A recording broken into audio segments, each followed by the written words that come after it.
শয়তান কখনো আল্লাহ বিরোধী না, শয়তান কখনো নামাজ বিরোধী না, রোজার বিরোধী না, জাকাতের বিরোধী না। আল্লাহ পাওয়ার যত মাধ্যম তার বিরোধিতা শয়তান করে না, কারণ শয়তান নিজেই আল্লাহ ভক্ত, প্রভু ভক্ত ছিল। সে বলেছিল আমি তোমার আরাধনা করি আর কারো নয়, আমি সেজদা করলে তোমাকেই করব, আদমকে নয়। শয়তান মূলত আদম বিরোধী।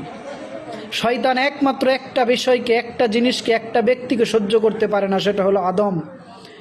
যখনই আল্লাহ বললেন নুসজুদুলি আদামা, তোমরা আদমকে সেজদা করো, ফাসজাদু, সকলেই সেজদা করলো ইল্লা ইবলিশ, ইবলিশ ব্যতীত। তাই এই শয়তান, যে শয়তান মেজাজি এবং যে শয়তান হাকিকি, দুইটা রূপে অবস্থান করে।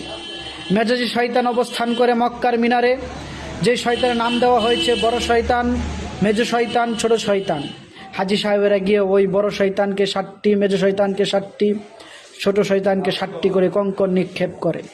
আর হাকিকি শয়তান আপন নফসের সাথে মিশে থাকা খান্নাস রূপী, মওদুদ রূপী, ইবলিশ রূপী প্রতিটা বিষয় এখানেই গোপন রয়ে গেছে। মেজাজির মাধ্যমে হাকিকির দর্শন লাভ করতে হয়। তাই মেজাজি অনুষ্ঠানকে বাবা জাহাঙ্গীর কখনো নিষেধ করে নাই। যারা মেজাজি বুঝবে না তারা হাকিকির দর্শন পাবে না, যারা মেজাজি মানবে না তারাও হাকিকি দর্শন পাবে না।